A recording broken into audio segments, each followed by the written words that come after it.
So the first video I wanted to watch today was, let me show you guys here. Fuck off! So the first video I wanted to show you today is a video, it's by a guy. Hold on. Let me turn this off quick. The first video I want to watch on stream today, it's about a guy named Super Dude. And he just makes like these like kind of like video, like kind of yapping sessions, right? But I didn't realize this, but I found this video in my recommended a while back, and I put it in my watch later like a long time ago, just kind of like waiting until like I felt like watching it. But I didn't realize, but a few months ago, or like a year ago, this guy made a video about Root. And you know me. You know I love Root. And he happened to make a Root video, and I didn't even know about it. Oh my god. Oh my god. Root, my beloved. Oh, he made a video about Root. Anyway, he's cool. Boy, I sure do love Root. How about you die? How about you die? How about you die, huh? Anyway, I wanted to watch this video about games not being fun anymore. Because they aren't. Well, that's what everyone says. That's what everyone says. Anyway, let's watch this. I have a question for you. Do video games have to be fun? If you've been around my channel for a bit, I would hope then so. you would know that I've been puzzling over this topic for a while now, because it's something that's on the periphery of this other question that anyone who's older than, I don't know, 20 has heard many times. Can video games be art? It was more than a decade ago now that the Smithsonian American Art Museum made their exhibit on video games simply titled The Art of Video Games, which I remember sparking some discussion around the topic. Before and after this moment, people would constantly bring up whether or not games, this relatively new medium where you chainsaw dudes in half or do a hoppin' and a skippin' and a jumpin', could be considered art. In current year, I feel we've more than settled that debate. Yeah, With the likes of obviously. Journey, Outer Wilds, Sayonara Wild Hearts. Games are visually very artistic, to say nothing of fantastic games writing, or how artistically designed or representative their mechanics are. I think it's safe to say we've concluded the games are art, right? I'm writing it down here. Games are art. Yeah, I mean, I would hope so. I mean, like, okay, let's be real. Elden Ring. Elden Ring screenshot. I mean, I would hope so. I mean, you know, just looking at games, like, I don't like Elden Ring personally. You know, but I can admit this is a beautiful game with lots of insanely beautiful visuals. And just like other like it's not even just like in terms of just like visuals, but like Red Dead Redemption 2, right? I mean, like the story of Red Dead Redemption 2 is like one of the most beautiful stories ever told in any game ever. The story, Arthur Morgan? I love you, Arthur Morgan! God, I love Arthur Morgan so much.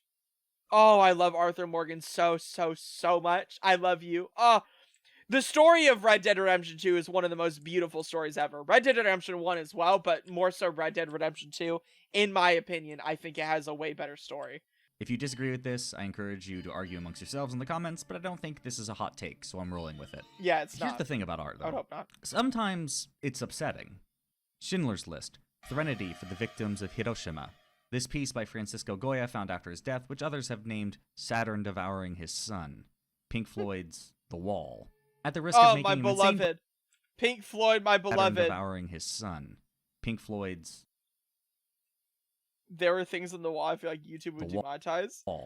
Dude, I fucking love, like, I love Pink Floyd.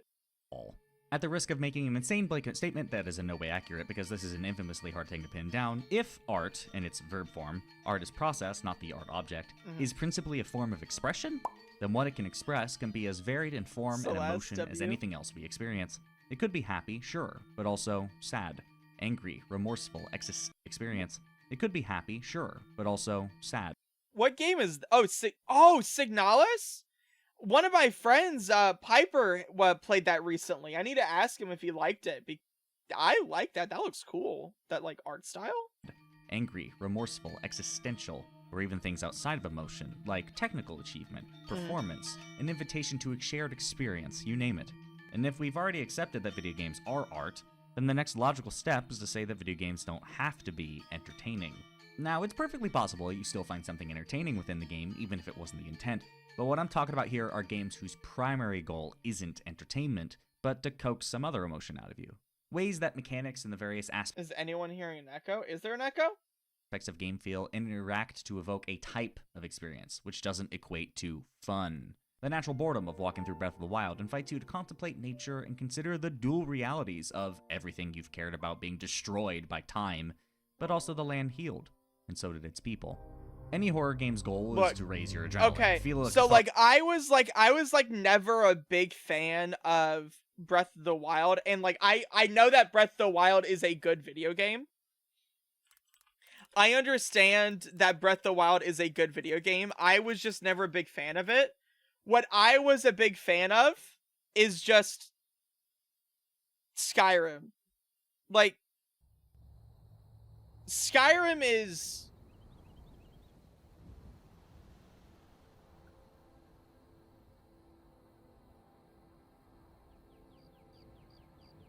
Skyrim is one of the most beautiful games ever made. And it's like, the game itself, like, it's like, yeah, it's a Bethesda game, right? You know, the story isn't that great and the combat is kind of dull, right? However, there have been many times where all I do in Skyrim is just walk around, I sheath my sword, and I just kind of take in the environment, and the music, and everything surrounding it. You know?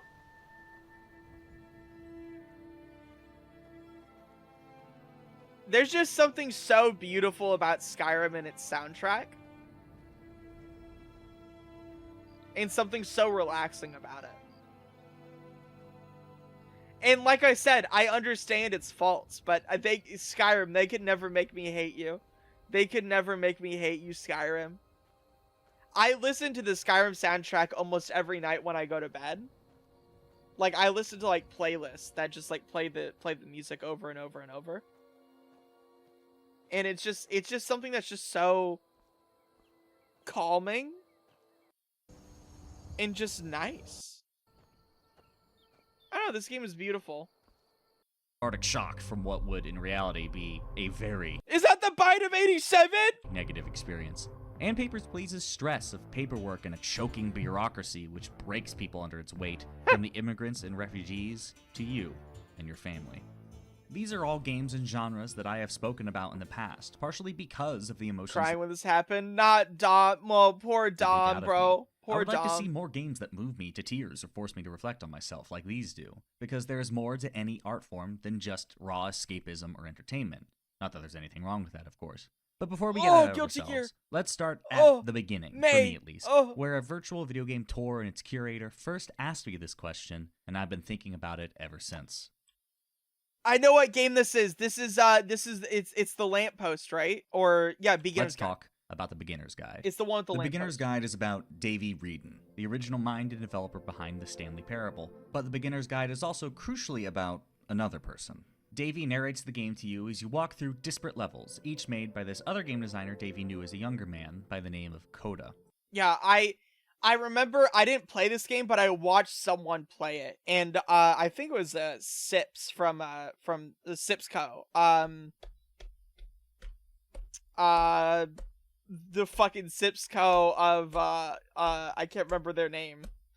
It's like it was like the group of Minecraft guys where like one of them was a dwarf in it and shit. I can't what's their name? I don't know, but it was like that group of like Minecraft YouTubers. He played this game and I watched him play it, and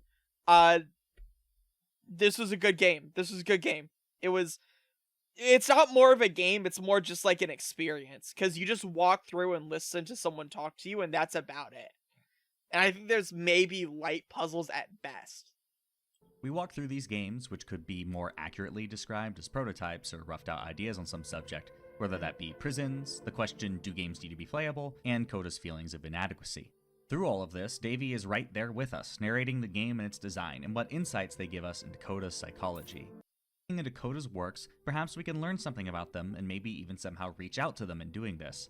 Because the unfortunate truth is that Coda was only developing games through a span of 3 years, and has long since stopped. In curating this collection, Davey is hoping to teach us about Coda, and perhaps reach new insights himself on the subject of a long-lost colleague. Spoilers ahead for the story of the beginner's guide. Coda goes through a couple of periods where they think about games that can't be completed, a plethora of prison designs, an overall fascination with labyrinths and talking box heads, and Davey is quick to deliver his insights into what things mean, what matters, and what doesn't. For example, Davey will skip you past every labyrinth in the game, and in this level where you're slowed to a crawl, Davey allows you to return to normal speed with a button press, if you're so inclined. Eventually, we start seeing Coda's works take a downturn into feelings of burnout, that they'll never escape their prison, or that the creative process isn't as meaningful to them as it used to be, which Davey interprets as Coda being a lonely person who could use some validation from others. Maybe if Coda saw how others loved and appreciated their games for their artistry and insights, like Davey does, Coda would perk up a bit. So, I'm gonna spoil this, even though he's already spoiling it, but like I'm pretty sure the twist is that like this Coda person that Davey is talking about is actually just Davey, and he's just talking about himself in the third person. Davey shares Coda's games, and receives loads of interest and passion from others, in hopes this will revitalize the ailing Coda. Soon after this act, Coda releases their final game to Davey specifically, The Tower, before disappearing. The Tower is an intentionally impossible game to play, with an invisible maze that sends you to the start if you touch the walls, a 6-number combination lock that you must brute force to make your way through, and finally, a literal locked door. No tedium, no brute forcing, no key to find. This is simply the end. Or it would be if Davey didn't modify the game to make the maze, the lock, and even this door trivial for you. In those final rooms, Coda reveals that they were deeply injured by Davey's decision to send these games to others, and even modifying them, effectively stealing Coda's works and passing them off as his own, and is still doing with this very game. Davey even admits that if Coda was so injured by this action, then the existence of the beginner's guide is an even greater infraction against Coda, but he just had to make this collection to tell Coda that he's learned that what he did was wrong, as if this isn't an escalation of the same sin. By the epilogue of the game, Davey stops his narration, effectively stumbling out of the story after realizing there's something very wrong with him, and the game ends with you rising into the heavens, a callback to a glitch in one of Coda's earliest works, rising above an infinite labyrinth with the stars surrounding you. So the first thing I'd like to spell out for any who might have missed this is that this is fictional. If Coda were a real person who existed, then the beginner's guide is Davey Reedon once again stealing Coda's works, this time for money, which would be very illegal. Also, the initial framing only makes sense if you don't know the climax. Coda stopped suddenly making games in 2011? Yeah, Davey, and you know exactly why they did that. It's a work of fiction, framed as if it happened in our reality, but it's a bit illogical in its world building, so I can understand if this didn't work on you. Regardless, this Davey is a character within the world that's built in contrast to Coda, but it also tells us a story about the nature of art and artists that I'd like to talk about. This game has a lot of metaphors and ideas bouncing around. I love analyzing deep themes from works. I love analyzing themes of art and analyzing and picking the brains of. I love this. I love this. One about video games. I loved it whenever I watched Better Call Saul and I could analyze and pick into the brain of all the other characters and be like, why are they like this? Why are they all fucked up? Why is nobody in here a good person? Which I've been thinking about for 8+ years. Do games have to be playable? This is an interesting question because the word game quite literally means to play in a lot of the applicable definitions. A game is a structured form of play, an activity that you do to have fun, an amusement, or pastime. It really feels like we're hitting a wall of language here, like we've somewhat transcended the use of the word game for some video games, so the wording is confusing as a result. Yes. Like, for the filmic medium, the use of movie versus film has a different connotation. One is for entertainment, the other is an artistic pursuit. And while there's absolutely some overlap, when you hear these phrases, it helps clue you in on the experience you're about to walk into. The closest equivalent we have for video games is serious games, but that is both too large, including things like training simulators for pilots or surgeons, and also isn't something that we're actively using in casual conversation, so it doesn't really stand in. Imagine you're a surgeon. Imagine like you have a surgeon and walks into the room, be like, hey, like, He's like, yeah, I like today's actually my first surgeon. It's like, oh, that's cool. Where'd you graduate from? He's like, I actually played Surgeon Simulator, so I actually kind of know what I'm doing. What are you watching, Mr. Squirrel Boy? We're watching a video about games that aren't fun. In well for the word film, but we're suffering from a lack of language here. Also, though I'm not going to cover it further because I didn't think about it while I was writing the video, this trailer is to the game That Dragon Cancer, and it absolutely fits within the description of both serious games and the topic of this video in general. Ow. Play it. It's really good. Well, maybe don't play. You should look up what it's about before you get into it. It might very much hurt you. It did me. Regardless, Coda and Davey argue over whether a game needs to be playable. Davey posits that every game should be, obviously. If you make something, shouldn't you want everyone to experience it? And Coda thinks that just doesn't matter. They even send Davey a huge collection of games to try and prove their point. A collection of 100 empty rooms that you can walk around in. Playable, sure, but they're not communicating anything. I think the word play might not be the best word to describe their contrasting ideas. It's more like, should games be completable? Which is a different topic from the fun one. There are many games out there you have no business being that attractive. 10 out of 10. So true! What the fuck? Emphasize your ability to do every single thing in the game. A smorgasbord of content for you to gobble up like a mechanics buffet. Oh and yet, there's a much smaller contingent of games that chastise you for doing this. By not respecting the game and its world, only seeing it as content to be consumed, you actually damn it. This damage brought about by your disrespect for the game's fiction. And then there's the beginner's guide, where there is this extreme complexity and detail hidden behind the relatively simple exterior, or the moments where Coda seeks to slow you down, make you think, and Davey bypasses it for our convenience, bypassing what he thinks is without meaning. The tower simply wouldn't work without Davey's edits to it, because by this point, Coda is aware of who Davey is, so they force him to meddle, to really get to the end and hammer home just what kind of person this is. This moment only makes sense for someone who would do what Davies has done, warp someone's work to their own interpretations over and over, skipping the stuff he thinks doesn't matter, putting extreme emphasis on other portions he finds notable, and even going as far as to change the original work, sometimes mechanically, and sometimes textually. The tower is completely unplayable, but because Davey bent it to make it playable, he showed exactly the kind of person he was, to ourselves and to Coda for one last time. Some things aren't meant to be experienced, just thought about. For example, the euthanasia coaster is a roller coaster that causes the rider to die due to the extreme G-forces you are put under in the loops. Shit. You just fall asleep and die soon after. Is this a real thing? Obviously, this isn't like people actually came up with this? The euthanasia coaster? I love this. Wait, what? For example, the euthanasia coaster is a roller coaster that causes the rider to die due to the extreme G-forces you are put under in the loops. You just fall asleep and die soon after. A baffling method of capital punishment to be sure, but this was obviously never meant to be constructed or used, just thought about. In a future where death has been eradicated, what would you do with forever? What happens when you do everything? Oh my god, that's awful. Wouldn't you rather it be fun? The same holds true for some of Coda's ideas. They aren't meant to be played, just created by Coda, an artistic pursuit for them and no one else. The Beginner's Guide is an exploration of a very private individual's work put on display against their wishes for the second time by Davey, revealing in the pursuit of It's supposed to be some sort of joke of making people die peacefully. I love that. That Davey is the villain. It's a story of one artist who is desperate for attention and one who couldn't care less, and what happens when the two clash. There was a video recently released while I was writing this by Jacob Geller called Art for No One that gets into the topic of the Beginner's Guide a bit. Turns out there's a lot of overlap between art for no one and art that isn't fun. You should really watch that video, and also everything Geller's ever made. I know I have. In that video, Jacob Geller says, "The Beginner's Guide is a horror game for people like me." And I couldn't agree more.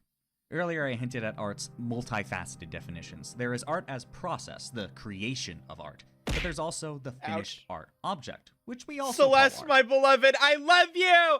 I love you, Celeste! You're so beautiful, I love you! Oh, I love Celeste. But these are fundamentally different things for different people. I think the best thing to call Jacob Geller and myself are critics, as much as I dislike being called that. Which means I am preoccupied with art objects. As it happens, I know a lot of artists who allow me to analyze and appreciate their works and exercise this muscle often, which I am thankful for. But there's one visual artist that I'm particularly close to which I have a more antagonistic relationship with. They have made work that I have often puzzled over, wondered about its meanings, its use of color, the intent behind the composition or techniques used, and they have never had answers for me, a move that I always found frustrating. And don't worry, unlike Davey, I asked for permission to show this stuff. They are an artist of process who creates for the sake of creation, like Coda. And I have always tried to push meaning onto these works where the artist didn't care to have any, like Davey. In playing through the Beginner's Guide again, I understood what Jacob Geller meant when he called it a horror game for people like us, because there's a chance we get it wrong. The lens. So this isn't like the closest example that I have to it, but I was looking on Steam here to like find it here. But like a game that I really like a lot that just makes me think is like unironically, it's Needy Streamer Overload. If you've never played this, basically you're playing as a girl who is micromanaging a VTuber. That's basically what like the concept of the game. And like you're dating this VTuber, but she doesn't know how to live, so you're the one who just like orders her around and tells her what to do. So like you'll tell her when it's time to eat. You'll tell her when it's time to take her meds. You'll tell her when it's time to stream, and if she does stream, you're going to tell her what she streams, and like you have to manage a lot of different aspects. Like you have to manage her mental health, you have to manage your relationship with her, you have to manage like if she's like physically well, if she's like and like shit like that. And I love this game so much, and it's not like super unplayable like something like the Beginner's Guide, but it's a game that has a lot to say, and it says it in a lot of really uncomfortable ways that a lot of people just won't like, because it is an uncomfortable game, right? It's psychological horror. It is a psychological horror. It has a lot of uncomfortable topics it covers. I love Needy Streamer Overload so much. It just says so much. And I love the way that it presents it.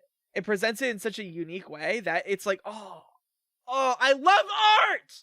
I love art that makes you think! Oh! This shit is so cool! I love you, Needy Streamer Overload. And the girl's kind of hot in it too, so I mean, shit, I mean, fuck. She is kind of bad though. I'm not even gonna lie to you like that, chat. She is kind of bad.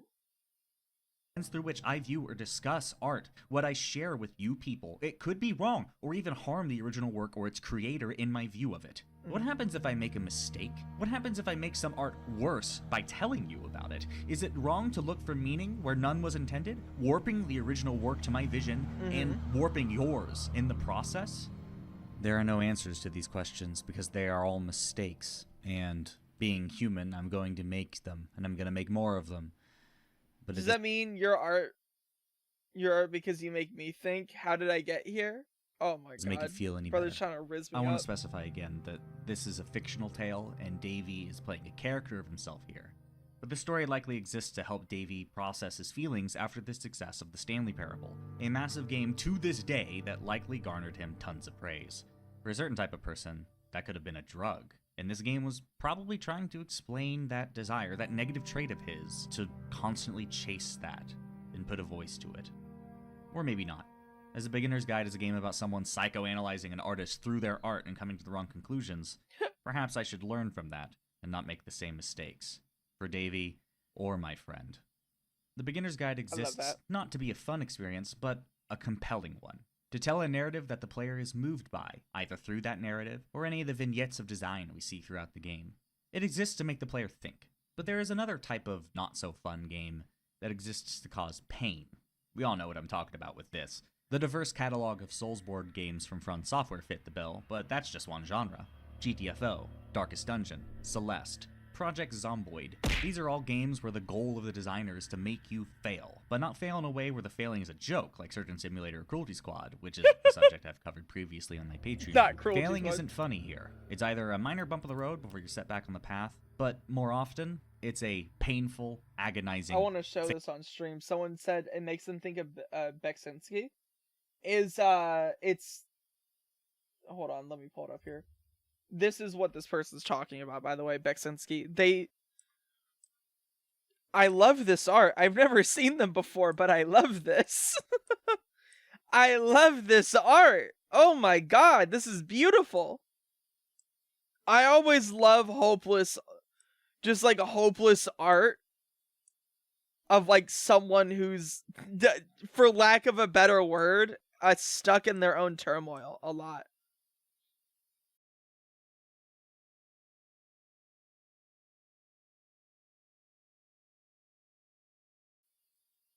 Failure. Adversity games often have pretty severe failure states, with high difficulty to push you into those fail states as often as they can muster. Hello, Mr. Strawman here. If these games are just pain simulators, why would anyone play them? Are they just for masochists? Thank you, Strawman. Excellent question. This is a sentiment you've likely heard before about the Get Good gang, and while these games do self-select for the flagellant types, that isn't the full story. For one, each of these games has excellent game feel. Souls games have crunchy attack animations that really communicate the weight of your movements and weapons. Darkest Dungeon's keyframes, the splashes of blood, dynamic poses, and sound effects really communicate the destruction you're dealing and receiving. And GTFO's guns feel massive in the hands of the prisoners, communicating their power well when enemies stagger from the force of your guns and gavels. The moment-to-moment brutality is felt through the game feel, showing that while you are certainly easy to break, so are your enemies. These games feel good to control, and yes, this means if you can push past that initial pain point, you'll probably have fun playing. But fun is more These games are not meant to be, like, these games are meant to be fun, even though they're, like, crushingly difficult in some cases. These are at least meant to have some sort of fun mechanic in them. Secondary to the overall goal of overcoming adversity, which is why I personally think of these as adversity games. You were facing a mountain of dangers, and if you should fail, you suffer great misfortune as your money, your men, and your time is taken from you. But you dust yourself off, improve your gear, try new strategies, and eventually, you may find the strength to rise to the challenge and win. This moment is the reason why these games exist. Adrenaline rushing, your mind screaming as you're trying to squeeze out the win, and when you pull it off, a rapturous release of pressure, knowing that despite the odds, you did it. You won! That is the secret sauce behind adversity games. Victories can only be so sweet if you had to work hard to taste it. Celeste is one of the few adversity games that makes its metaphors real. Celeste. In this way. Celeste. I love Celeste! Oh, this game was so good. Madeline is climbing a literal mountain. I'm so glad I played this game. Why? I'm so glad I managed to actually, like, push myself to, like, beat this game. Oh my god, I'm so glad I pushed myself to beat this game, like, in its entirety. The only thing I didn't do was, like, golden strawberries. That was the only thing I didn't do, but that's, like, a super extra thing, but, like, I did everything else. Like, I beat, like, Chapter 9, I beat all the A, B, and C sides of, like, all the levels. I did everything. To prove that she can. So, she climbs, faces setbacks, and learns from those setbacks to be better to those around her, and to be kinder to herself. It is only after fully realizing her potential and making up with her goth self that she is able to make it to the top. Goth mommy Madeline. Oh, Madeline, goth. Oh, I love you. Top of the mountain and receive her reward. Not some sword or riches, though those are nice. That's not why we play these games. No, it was for the satisfaction of having done it. For the knowledge that, despite that difficulty, you pulled it off. And I will separate from my get good fellows here to say that any method you find to succeed in these games is valid, because these games are fabulously replayable. You may use the easier methods to play the game your first time, but that doesn't mean you can't come back and give it another go later with some harder strategies. And some people, perhaps due to handicaps or just not being very good if you use assist mode, you're a bitch in Celeste. Video games in general would simply never be able to play these games if these easier paths didn't exist, and I don't think we should block anyone from trying to overcome adversity because of personal performance. It's like a ski resort. We got multiple paths for multiple tiers of play. Some people will never pass the easiest course, some people only go for the hardest path possible, yeah, fuck you. And some people will start easy and gain confidence to improve with time. No matter how many times you fail, remember that if it weren't for losing, winning wouldn't mean anything. As I've said earlier, I've been thinking about this video idea for about 8+ years on and off. Do games have to be fun? And my answer should be obvious by now. No. No, they don't. Instead, they can pursue other methods of creating satisfaction, or eschew fun to try and tell a compelling narrative. But in both of these previous cases, these are games that are still trying to be positively fulfilling in some fashion. The narrative of the beginner's guide brings you enjoyment through experiencing it and thinking about it. Adversity games are brutally hard so that you'll feel immensely satisfied when you achieve victory. Both of these are still positive emotions, just pursued in a different way than raw fun. Let's abandon fun altogether. What I'm going to talk about next is a game about suffering, down to its core. The world is bleak, the mechanics rough, the game difficult to play, and there is no fun to be gained in engaging with it. Another game, I'm so sorry I keep pausing the video, but I just keep thinking of games that he's talking about, is Pathologic. So, either the first or the second one, it doesn't really matter. But just either the pathological or the pathologic games, like, really apply to, like, these aren't... Neither of these games are fun in the slightest. The pathologic games fucking suck to play. But the reason why, like, Pathologic is so beloved by the people who have stuck with the game is the story that it has to tell. And the reason why that the pathologic games are unfun to play. But the reason why they're unfun to play is because it takes place in a world where the world is already dying. Disease is spread everywhere. There is a corrupt, like, secret cult government that kind of runs everything. And you are a single guy who is trying to fight against all of this. And it's gonna be hard because how are you as a single guy gonna be able to fight back against all of the corruption and awful atrocities that are plaguing and corrupting this world? It's hard. And so the game is purposefully hard as fuck because of that. And I love it for that reason. Because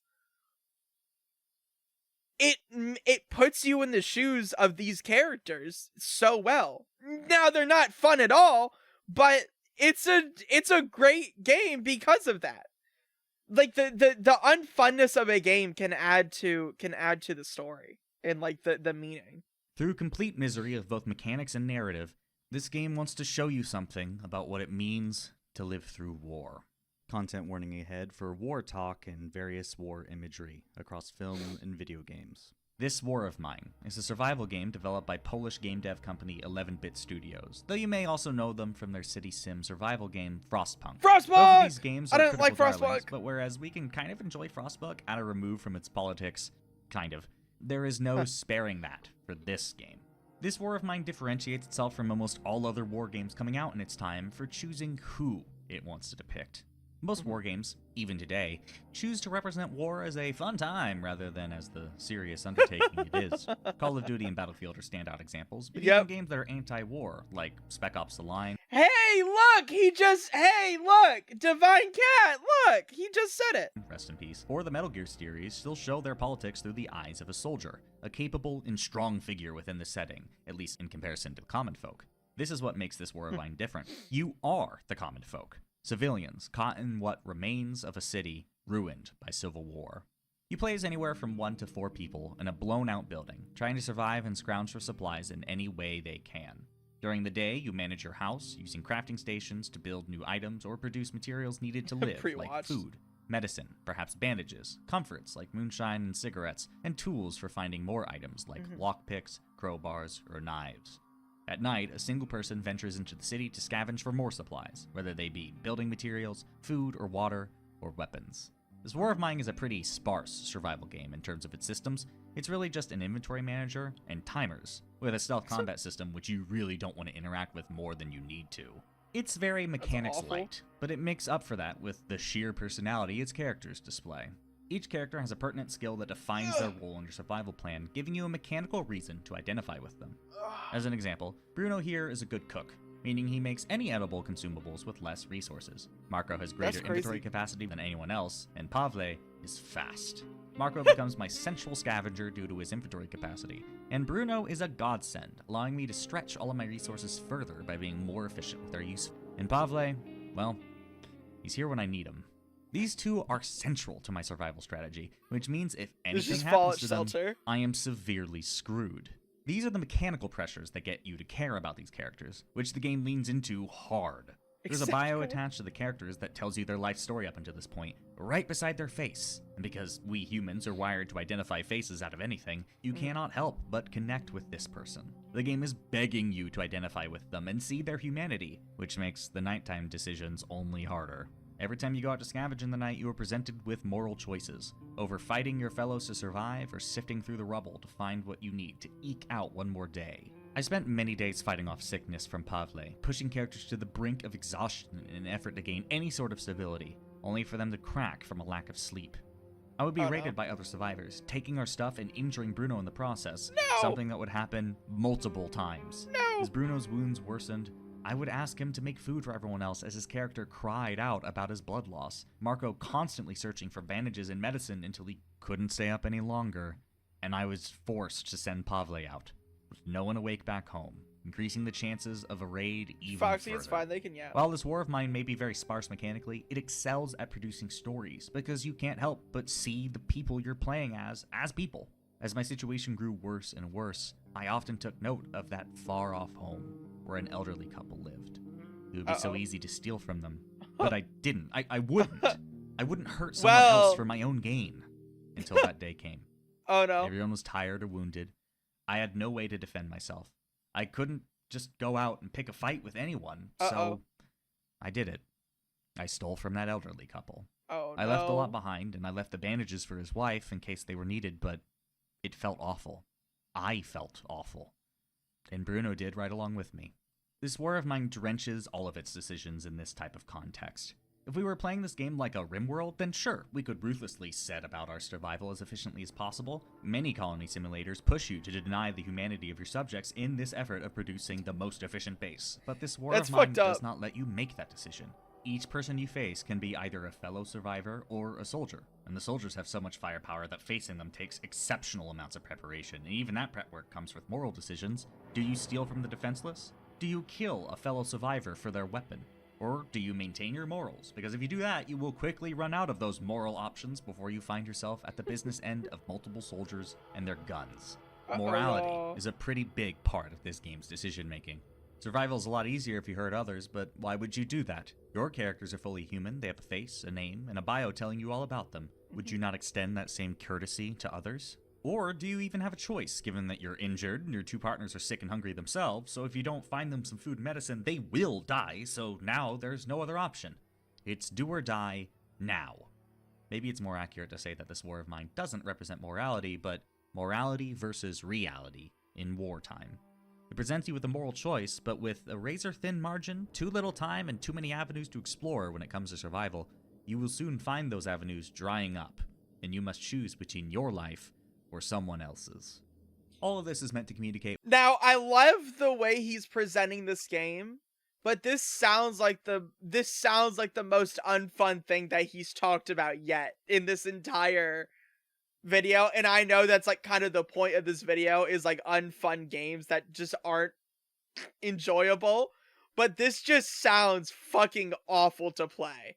I would be so stressed out the whole time. What I hope is obvious. War is a nightmare, and there is a lot more to it than just soldiers and their toys. This war of mine was primarily inspired by the Siege of Sarajevo, a 4-year siege of the city of the same name. The longest siege of a capital city in modern history, but that isn't its only inspiration. The team had spent months poring over civilian accounts of war, going back hundreds of years. The game stands as a crystallized chunk of what it means to live through war. It is about understanding and sympathizing with the damage that's been done. The damage that's being done.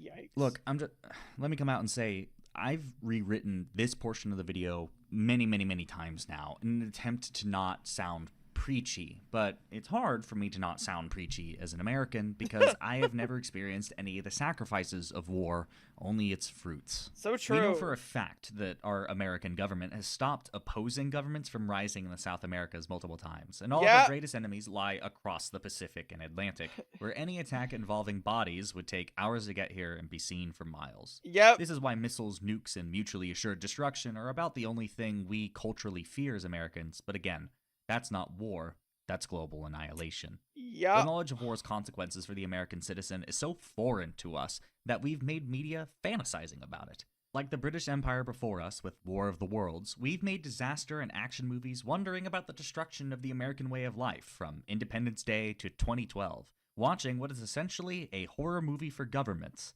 And games have done so as well. The original version of Modern Warfare 2 illustrates this beautifully. No Russian happens. An American is ousted as the perpetuator of no a terrorist Russian, attack, my beloved! and Russia retaliates by disabling American satellites and coordinating a massive attack on the eastern seaboard. You drive into a suburb on tanks, people screaming for support over your radio, parachutes of supplies and soldiers falling out of the skies. The level ends with you defending a VIP at Burger Town. And while this is only really here so that you can go through a wave fight, it's serving an important narrative function. This was a place where people ate greasy fast food burgers while they were at the mall, but now it's just a good defensive bunker. That scene. Its freezer conveniently bulletproof. No Russian. The next couple of missions involving the Americans takes you to DC, where you fight through the Washington Monument, the World War II Memorial, all the way to the White House to stop the Russian assault and save the city in the process. Your final goal being to avert an attack by your own jets to destroy the White House and surrounding city. Is this Modern Warfare? If we can't have it, no one can. I say all this to illustrate how far Infinity Ward went just to make us feel something about the destruction caused to our home, how desensitized we are to it. I can tell you firsthand that when I was a child playing this... Man, I wish that Call of Duty still had, like, compelling and good stories. Like, man, I really wish they had good stories like they used to. None of it hit me like it is right now. Contrast that to this moment where my spotter and I were taking cover in this barn house as we were sniping at enemy Germans. This was someone's barn house.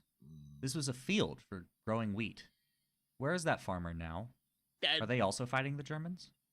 Have they abandoned their home and work in search of safety? Dead, bro. Or are they gone, a casualty of war? These are not questions Hell Let Loose encourages you to think about. Mm-hmm. Wars have a cost. Oh, to Hell its Let land Loose? and its My brother people, fucking sometimes loves taking this their game. lives, but sometimes leaving them alive and taking something else instead. Rarely do we reconcile with this in our lives as Americans, and that's no less true in our fiction. There's a famous saying in film that comes from the My French brother filmmaker fucking loves and Hell Let actor Loose. Francois Truffaut, who goes, "There's no such thing as an anti-war film." And I think you can by and large say the same thing about video games. The filmic medium has a hard time showing war as a completely negative thing because of the bombast of film. Even if wars are bad, they can be portrayed as necessary to defeat a greater evil. And if you're trying to show the destruction and chaos of war as a great evil, some people will walk away instead thinking that chaos was badass. As much as I understand the horror now, as a child I thought walking through the suburbs of middle America was neat. And it is neat, isn't it? It shakes up the usual level geometry. It's certainly a new setting. For as awful as this is in context, it is fun to play multiplayer matches in Terminal. Despite what they represent and the story Kojima and his team are trying to tell through the Metal Gear, you cannot deny that they're cool as fuck. They roar like a T-Rex. Isn't that neat? Games that pursue the same visual spectacle of film are doomed to repeat its mistakes. Some people will see the horror, and some people will see the fireworks. Hell, in terms of business, you're selling to two demographics at once. That's good money.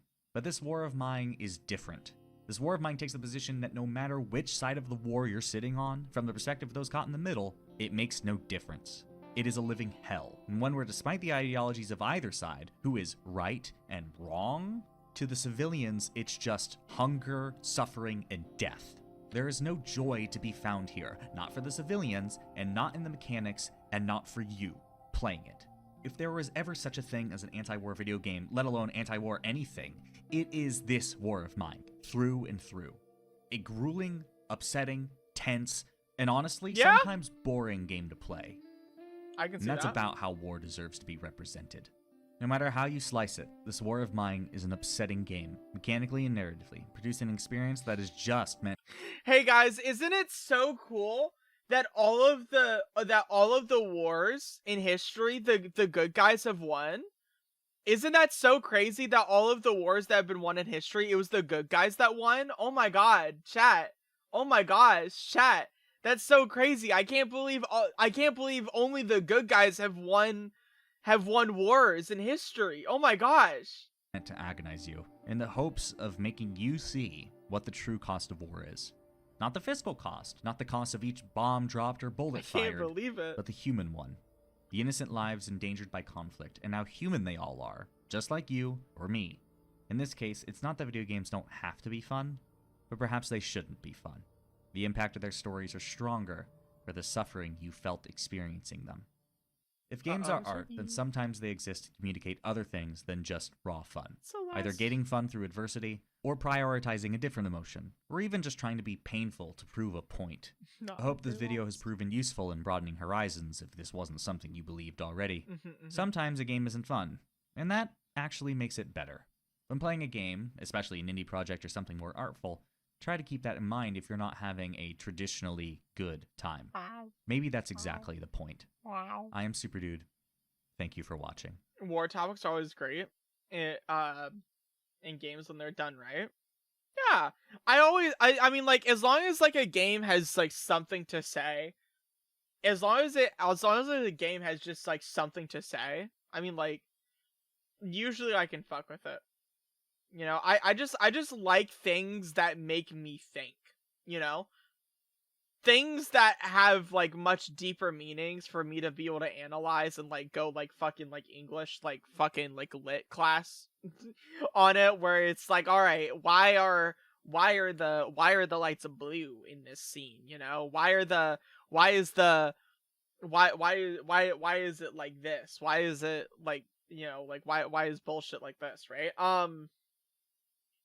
Like, Better Call Saul like used a lot of colors throughout the show, and a lot of the colors that it used in the show were very specific things, like Jimmy's little fucking car had like that yellow car of his having the one out of place red door, like had like some sort of meaning where it's like he was like out of place, and like he was like he didn't fit in, and like that was like kind of like the symbolization of like what that meant.